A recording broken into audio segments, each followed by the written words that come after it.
Muy buenas noches, es un gusto saludarles en esta oportunidad.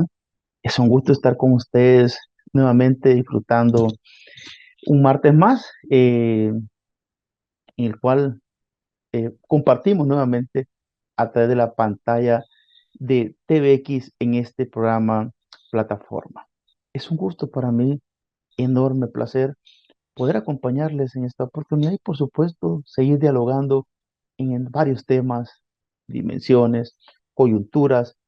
Y por supuesto, dándole seguimiento a esta serie que hemos tratado de irle dando forma con respecto a los regímenes políticos en el país y todo lo que es el concepto de la democracia, el autoritarismo, el poder, partidos políticos, participación ciudadana, que son los conceptos que se encuentran en esta dimensión. Y vamos retomando un poco también aspectos de la vida cotidiana que se van generando y del ciberespacio, de la comunicación virtual y todo aquello que pueda ser parte del debate público y que es necesario ponerlo en colación. Y por supuesto, claro que sí, desde luego, como decimos, no tenemos que estar de acuerdo en todo, pero en que sí podemos estar de acuerdo todos que todas las opiniones son válidas, necesarias y fundamentales en una democracia, porque partimos del pluralismo, de la tolerancia y la construcción de planteamientos desde esa dinámica. Ahora, esta noche voy a abordar un tema que me viene al caso, producto de casi parece un poco el inicio de la serie, y es el tema de la educación y la política. Es una relación que pareciera no tan cómoda o incómoda, pero forma parte de una discusión que tenemos que atender. Y lo digo en términos de lo sutil que puede ser y sobre todo lo relevante que es para la vida pública la relación entre estas dos grandes instituciones, entre estos dos grandes componentes que son fundamentales en una sociedad y sin los cuales no podemos caminar. Un famoso pensador ilustrado, uno de los pensadores más grandes de nuestra modernidad, influencia más importantes y sin duda alguien que aportó mucho para el entendimiento de las ciencias políticas desde la visión de la ética, por supuesto, es Immanuel Kant, este filósofo alemán, eh, ilustrado, planteaba, entre otras cosas, lo que le llaman las tareas más difíciles del ser humano. Y él decía precisamente que habían dos grandes tareas que eran las más difíciles, las más complicadas, y las cuales comprometían a que las hacía a una dedicación total. Y bueno, decía que la primera gran tarea era la educación y la segunda gran tarea era la política. Por lo tanto, hacer política y hacer educación se convertían en auténticas tareas titánicas. Ahora, ¿pero por qué? Bueno, porque ambas trataban de llevar al ser humano de un estado irracional a un estado racional. En otras palabras, de construir fundamento, de construir civilización, de fundamentar el hecho, de gobernar y educar. Por eso entonces es muy bueno. Más adelante un pensador muy influenciado por las visiones de Kant, Max Weber, sociólogo alemán, escribía precisamente un libro entre el científico y el académico y plantea aquella famosa frase que dice, de la política, hay dos tipos de políticos, el que vive de la política y el que vive para la política. El que vive la política, lamentablemente no será bien recordado, pero aquel que vive para la política es el que cambia la sociedad, el que llega a la racionalidad y construye los cimientos de las sociedades que avanzan.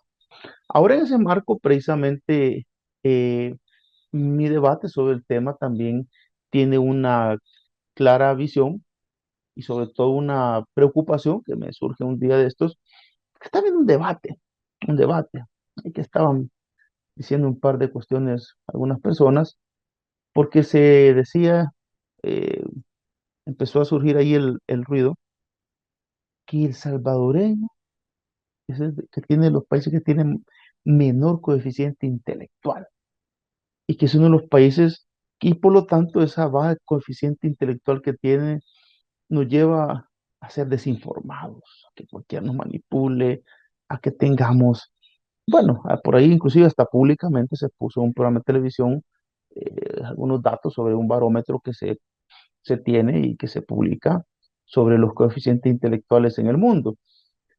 Pues, bueno, académicos lo han compartido. Bueno, se creó ahí un cuerpo de periodistas que llama El Filtro, eh, que no he visto tampoco que se haya visto una atención al tema.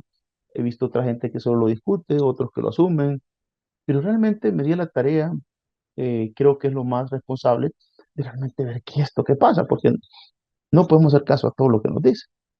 Y precisamente en la indagación, primero, bueno, la noticia venía dada digámoslo, en un medio de comunicación virtual, donde decía reciente estudio elaborado dice que el salvadoreño está entre los 5 países con mejores coeficientes intelectuales. Y precisamente refería a una página, Wetterport, que es una consultora de ciencias políticas norteamericana. Sin embargo, cuando me doy la tarea de indagar más, efectivamente esta página es muy responsable, cuenta precisamente su análisis que hacen y plantean que el estudio tampoco que sea tan novedoso, que ponen a El Salvador como 69.9 de IQ y pues Costa Rica como 89 y algo. Y ahí para allá comienzan todos los debates, que por eso no pensamos, que por eso hacemos esto, que hacemos lo otro, todo lo que es parte de nuestra idiosincrasia social. Y bueno, pues vengo yo y empiezo a indagar y pues, porque realmente la función de un académico y la ética de un académico es llegar hasta la raíz de la situación. Y precisamente esta misma página refiere el estudio, que es un estudio elaborado por economistas, precisamente Richard Lang y David Baker, que ellos inician esta tarea por 2002. De hecho, buena parte de la data de ese estudio es de 2002 a 2006, que es un estudio que ellos hacen para tratar de establecer la relación entre los países con mayor coeficiente intelectual y el tema de la economía, del crecimiento económico. Son variables que tienen que decir ellos. Ellos trataron de hacer este estudio, hicieron un largo análisis sobre el coeficiente intelectual y establecieron un índice y trataron de dar esta relación. El documento ellos lo publican, está en línea, lo pueden buscar, La Inteligencia de las Naciones, se llama, es un documento que está publicable, ha sido reeditado en 2019 con algunos argumentos nuevos de los autores que trataron de sostener la tesis que las personas en los países con mayor atención al coeficiente intelectual y a la formación de inteligencias desde esa visión tienen mayor posibilidad de desarrollo económico. Esa es la tesis que ellos tratan de sostener. Muy criticada, por cierto, muy cuestionada por diversos autores, porque también es una realidad que la inteligencia no solamente se mide por el coeficiente intelectual o IQ, es una medida. Gardner, un importante psicólogo, nos habla de las inteligencias múltiples. El ser humano tiene varias inteligencias, varias visiones, no solamente la lógica racional, la inteligencia musical, la espacial, la lingüística y otras que son parte también de la integralidad del ser humano. Ahora, este estudio sin duda trata de ser relevante, pero tampoco es que el peso que tenga lo convierte en un canon para entender esa relación, que de hecho tampoco tiene que ver con la política en sí, sino que con el crecimiento económico. Y los mismos autores aceptan las limitaciones que tiene, pero también, por supuesto, nadie va a negar. Y aquí no estamos negando eh, que puede existir una correlación, pero como en estadística decimos, si toda correlación necesariamente no es una causalidad, pero si toda causalidad tiene como base una correlación. Los autores siguen estudiando, siguen haciendo comparaciones y han seguido con el tiempo. Ahora, con nuestra realidad salvadoreña, no, nadie niega que Salvador tiene problemas cognitivos serios, nadie lo niega, eso no vamos a negar.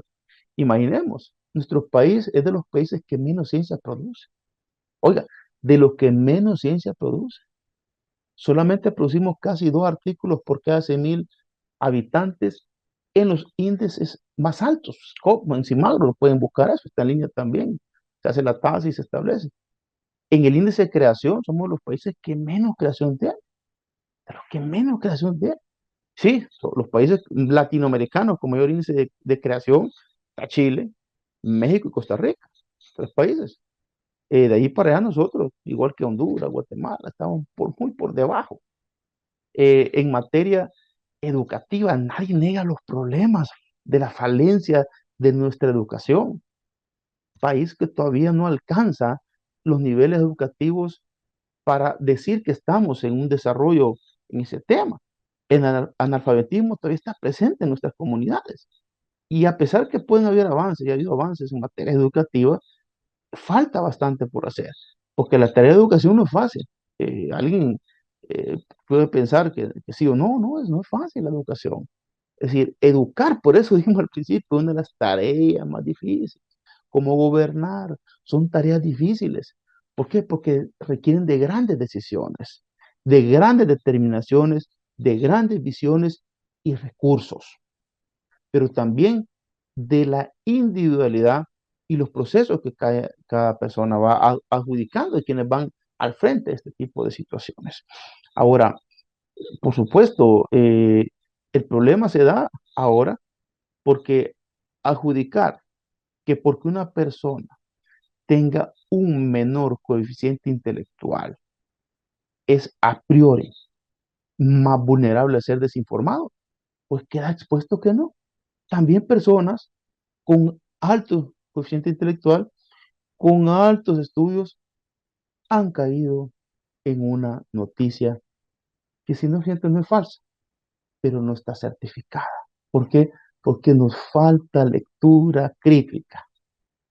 Y eso tampoco es una tarea fácil, porque nosotros podemos leer, de hecho, hasta aquel famoso libro centenario ya, Leer y Escribir, de Alberto Maferrer, un libro que debe ser lectura obligatoria en nuestros sistemas educativos. Decía Maferrer en aquel tiempo, finales de los 30 del siglo pasado. En El Salvador la mayor parte de gente no sabe leer.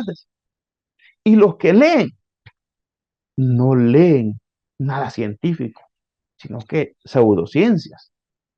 ¿Y cuál es la realidad de la lectura en El Salvador actualmente? A la audiencia que nos está sintonizando en las diversas redes, en la televisión, en los podcasts. Hágase esta pregunta. ¿Cuántos libros ha leído este año? ¿Cuántos libros usted ha fojeado este año? ¿Y cuántos de esos libros realmente están siendo parte de su formación personal? Que no le estoy hablando de la parte académica, de su formación personal. Y es que la carencia de la lectura, y sí, yo, por eso que no estoy negando los problemas cognitivos del Salvador, yo estoy negando eso. Le estoy diciendo que nos deslizamos fácilmente en las trampas que se ponen. Imagínense que el sabio Aristóteles decía hace años, ¿sí? 2500 años, decía él, el sabio no dice todo lo que piensa, pero piensa todo lo que dice. O nosotros con la virtualidad no vamos a tuitear todo lo que pensamos, pero tenemos que pensar lo que vamos a tuitear, lo que vamos a poner en el post, lo que vamos a decir, porque estamos sometidos a la crítica, por supuesto. Y si, más aún cuando nuestra investidura es de académicos. Ahora, relacionar la política y el nivel cognitivo de una persona, ahí eso existe, y bueno, el propio Aristóteles lo decía, la aristocracia. Y en este país ha habido intentos de aristócratas. Sí, una ocasión escuchaba yo a un empresario de una gremial muy fuerte y decía estas palabras. Ya que nosotros pagamos la fiesta, tenemos más derecho a elegir qué hacer y quién va a gobernar que quien nos paga nada. Eso no fue hace 10 años, eso fue hace poco. Y es que en nuestro país la corrupción de la aristocracia es la oligarquía. Para quienes andan queriendo pensar que la democracia, el gobierno de la gente que no piensa sobre la gente que piensa. Acuérdense que la base y la desviación de la aristocracia se llama oligarquía. Y ha sido el grupo, el régimen político que históricamente ha gobernado este país, que no hemos entendido la democracia. Y la democracia es un gobierno el cual se construye en la unificación, en la alternancia y el pluralismo de los planteamientos de los diversos sectores, lo cual, y lo hemos ido repitiendo desde días, no es una tarea fácil. Y hoy, pues, que tenemos a quienes quieren sentirse los que gobiernan el pensamiento y tienen la capacidad cognitiva de tener mejores luces de la realidad, pues es más difícil. Por eso no es fácil entender la relación educación y política. Ahora, por supuesto, el sistema educativo tiene que cambiar para que la sociedad cambie. Bien decía Pierre Bourdieu en su libro La reproducción, que la máxima expresión de la violencia simbólica es el sistema educativo, porque nos va enseñando no lo que necesitamos, sino lo que necesitan quienes mantienen el control de los medios de producción. La educación tiene que ser crítica, lo decía Paulo Freire, que es famosa la, la pedagogía del oprimido, la educación bancaria. Debemos transformar esa educación educativa. Y para eso hay que leer, que estudiar. Y no estudiar cualquier cosa, yo puedo leer cualquier cuestión, ¿verdad? Leer aquello que nos va a fortalecer. Ahora, por supuesto, es una tarea del hogar, de la familia. Y bien decía una anécdota por ahí, alguien hablaba de un famoso presidente norteamericano, comito nombres ahorita, y le preguntaban a un vecino de él, le decían, mire, ¿por qué fulano tal hace tanta guerra? Le cae la guerra a medio mundo, y bueno, un montón de cosas más, ¿va? Y pues le dice este primer ministro, bueno, ¿qué va a esperar usted de una persona que tiene más caballos que libros en su casa? No va a esperar mal. Por eso hay que educar para que la política se encuentre en el nivel que podamos debatirla. Y yo creo que es un esfuerzo fundamental, necesario, urgente, educarnos, educar, conducir un proceso hacia transformación. Por supuesto, los grandes cambios que operan en el país deben estar acompañados siempre de la educación. No va a haber un cambio absoluto si la educación no cambia. La educación tiene que dirigirnos hacia la racionalidad, hacia la comprensión ética de la vida ciudadana, la cual no es manifiesta en nuestro entorno. Seguimos todavía en caminos todavía que no son los que necesitamos. En la violencia todavía, en la calle la gente se pelea por cualquier cuestión, ¿no? La violencia verbal, y faltan muchas cosas más. Pero por eso es importante que la educación se constituya en un elemento, y no solamente la educación como instrucción, sino que la integralidad. Por eso hago nuevamente la reflexión y digo que tenemos que ser críticos, valorativos, así como, y lo decía la vez anterior, hoy tenemos flujos de información por todos lados. De hecho, en la ciencia, nosotros cuando estudiamos, sabemos que el 80% que leemos es literatura gris, le llamamos. Por eso hay hoy versiones 2.0 del acceso a la internet, todo eso, porque no todo lo que está en la red, todo lo que nos dicen, así es. Pero sí, yo estoy claro y creo que debemos tener conciencia de la importancia y la necesidad de construir pensamiento, construir conocimiento e integrarlo a nuestro saber y a nuestra vida como país. Algo que pasa precisamente porque se fortalezcan las habilidades. Creo que la inversión pública es importante, las condiciones que se pueden generar importantes, que la educación se cree es importante y sin duda esa amalgama con la democracia tienen que ir de la mano. Si no, pues realmente los sistemas educativos también pueden conducir a que se conviertan en aparatos que también se creen para la ideologización y, por supuesto, para el adoctrinamiento del ser humano. Por eso es importante que la educación sea crítica, que la educación sea alternativa y que tenga siempre espacios para el debate, para el diálogo y para el planteamiento de ideas, discusiones suficientes para entender la dinámica del país.